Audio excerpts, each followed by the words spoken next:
Bueno, en esta presentación del laboratorio de control eléctrico vamos a hablar sobre la programación del variador Altivar 28 de Telematic. Esta presentación va a estar desarrollada por mi compañero Andrés Barrantes y mi persona, Vital Guerrero.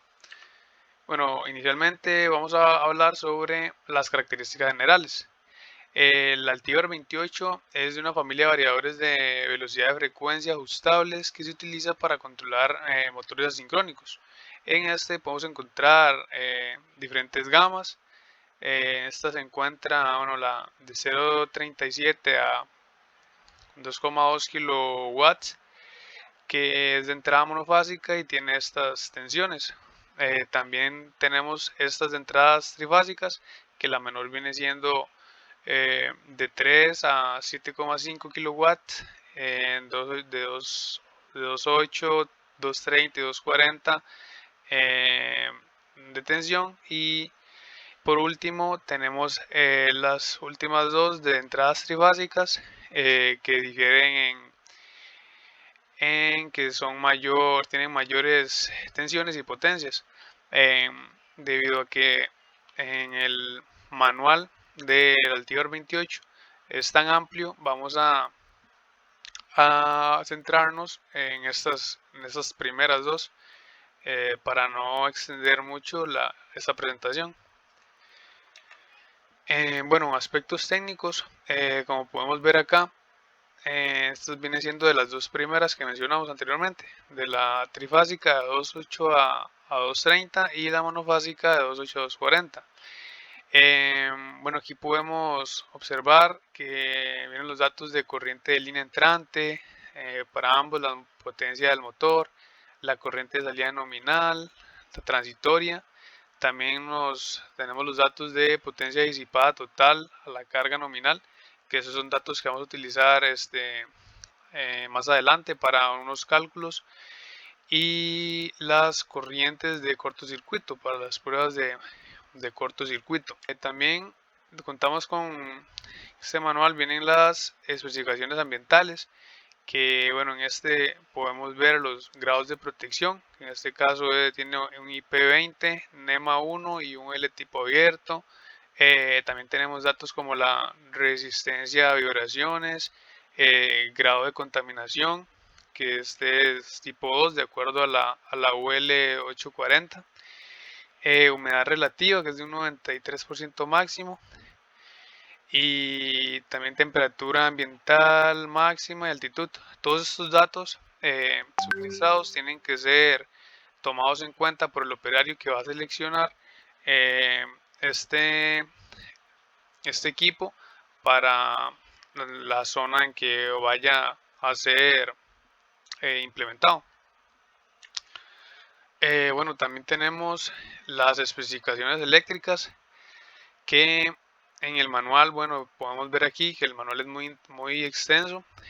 Nosotros nos vamos a basar en los dos primeros, como ya mencionamos, y aquí podemos ver, en este nos menciona las tensiones de salida, las fases de salida, la frecuencia de salida, par de frenado y todos estos datos eh, que tienen que ser tomados en cuenta por el operario de dicho equipo.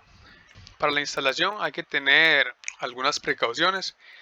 Entre ellas tenemos que se debe instalar el variador de velocidad en un entorno adecuado. Además, instalar el variador de velocidad en una posición más o menos 10 grados con las terminales de potencia en la parte interior.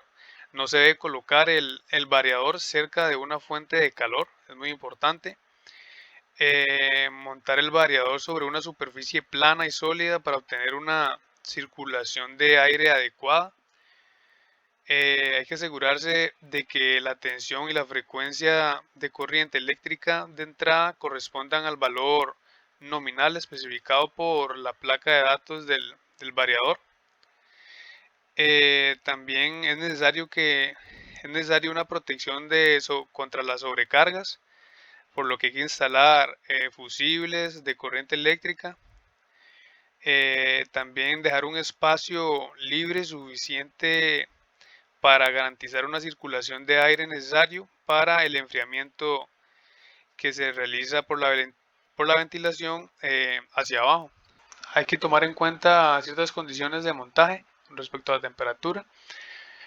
Bueno, primeramente de menos 10 a 40 grados Celsius, para un D mayor o igual a 50 no son necesarias precauciones especiales. Luego para un D entre 0 y 50 se debe retirar la cubierta de ventilación ubicada en la parte superior del variador, como se observa acá. De 40 a 50 grados Celsius, para un D mayor o igual a 50, igualmente se va a retirar se va a retirar la cubierta de ventilación, o se va a disminuir la corriente nominal del variador en un 2,2% por cada grado Celsius por encima de los 40. Y para un D menor a 50, se debe de retirar la cubierta de ventilación, y además de esto disminuir la corriente nominal del variador 2,2% por cada grado Celsius por encima de los 40. Finalmente, de 50 a 60 grados Celsius, solo para un D mayor o igual a 50, se debe retirar la cubierta de ventilación, y además de esto, disminuir la corriente nominal del variador un 3% por cada por cada grado Celsius por encima de los 50 grados Celsius, hasta un máximo de 60.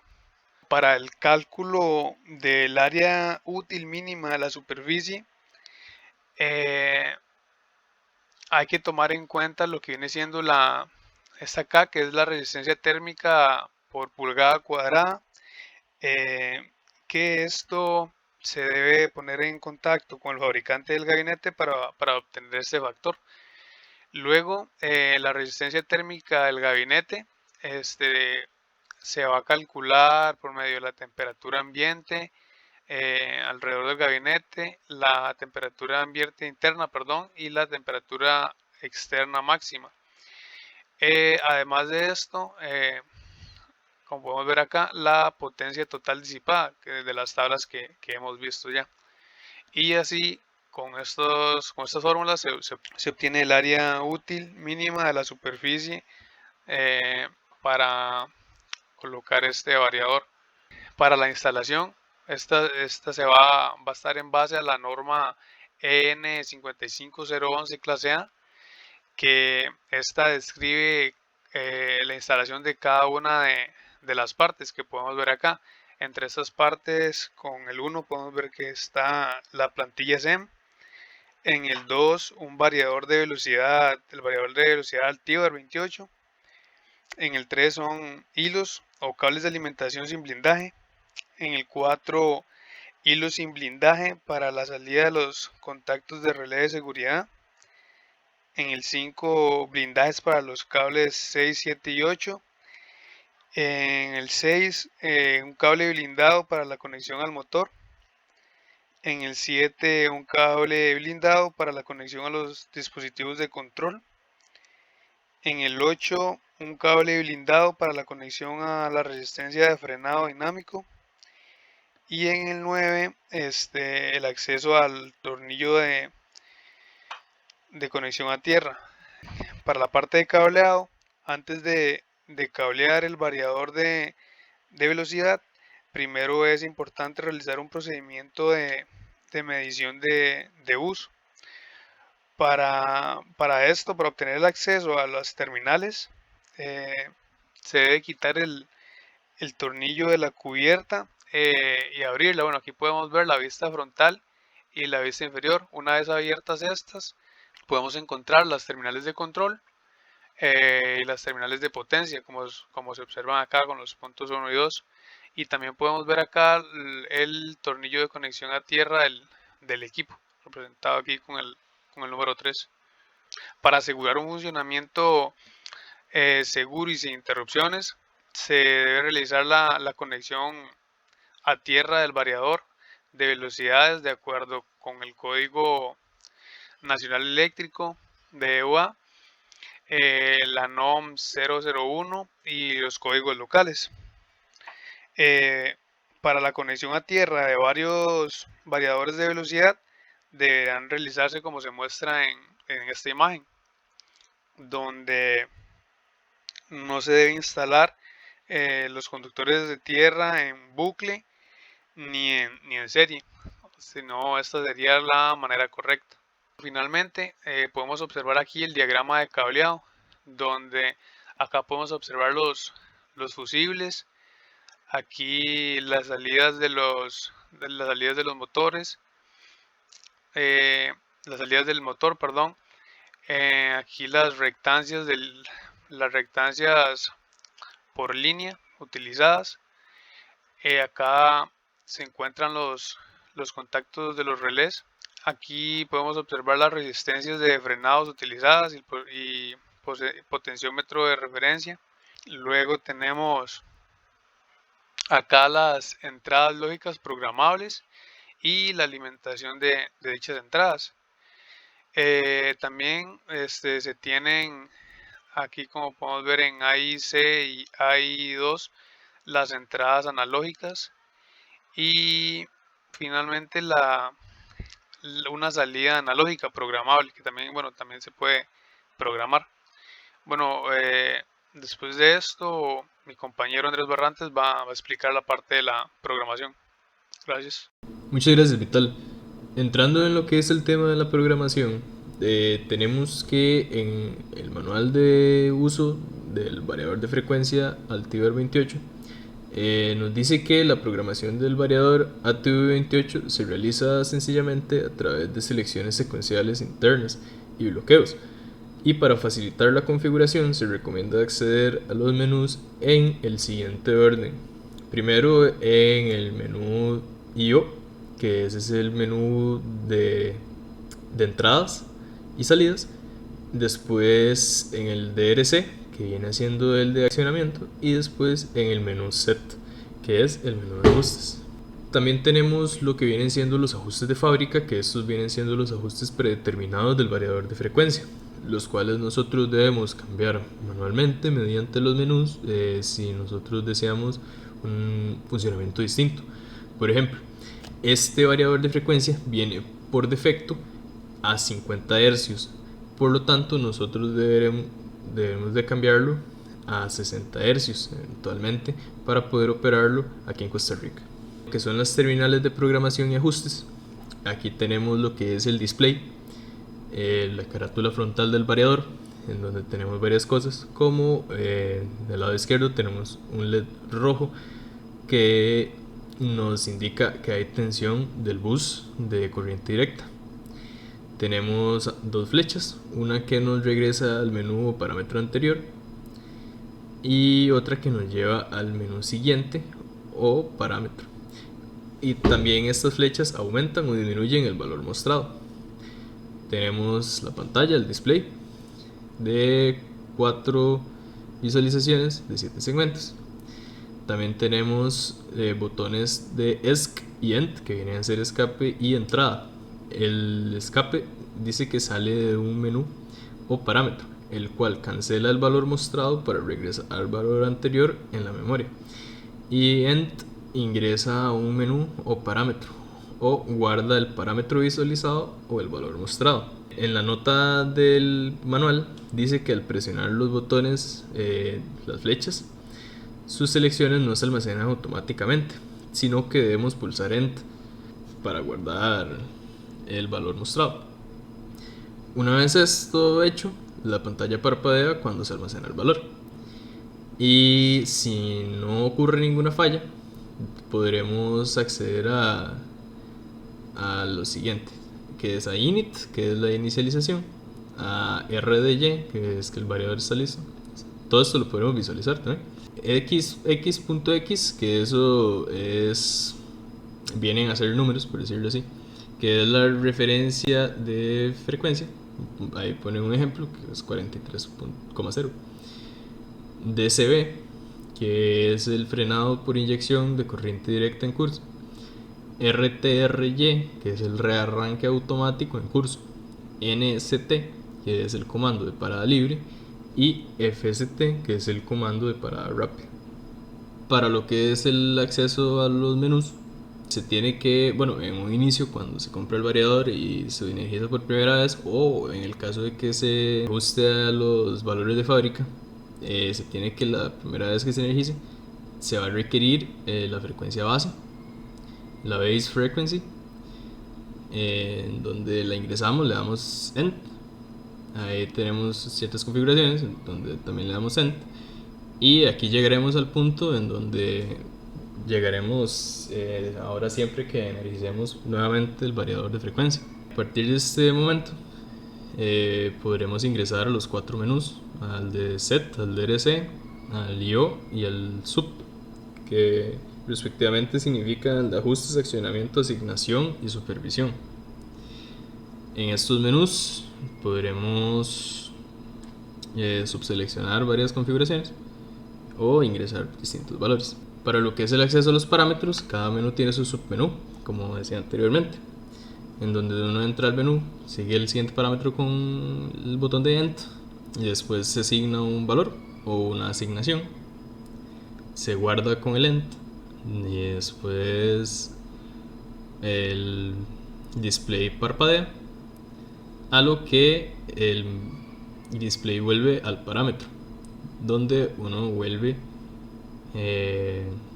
al menú dándole ESC. Existen 3 tipos de parámetros: los de visualización, que son los valores mostrados por el variador; los de ajuste, que se pueden cambiar mientras el variador está funcionando o parado; y los de configuración, que se pueden modificar solamente cuando se ha parado el controlador y no se está frenando el motor. Es posible visualizar los parámetros durante el funcionamiento. Una vez se energiza por primera vez el variador de frecuencia o cuando se reajusta los valores de fábrica, bueno, en el caso de que ya se esté utilizando y se quiera poner los valores de fábrica, se va al menú DRC y se selecciona la opción FCS. Esto reseteará el variador, a lo que ya iremos a la parte en donde estará reseteado o estará como si lo iniciáramos por primera vez, a donde iremos a BRF, a poner el base frequency y le seleccionaremos 60 Hz. Ahí le daremos enter y seleccionaremos ready. Una vez esté ya ready para elegir la frecuencia nominal del motor, le damos en enter, vamos al menú de accionamiento de DRC, le damos enter y vamos a la frecuencia del motor. Ese sería FRS. Ahí ingresamos la frecuencia del motor. En el caso de que esto no se haga, el variador tomará la frecuencia del motor igual a la frecuencia base que nosotros ingresamos anteriormente, que en este caso sería 60 Hz. Ya una vez ingresado la frecuencia nominal que nosotros queremos del motor, también se puede cambiar la velocidad.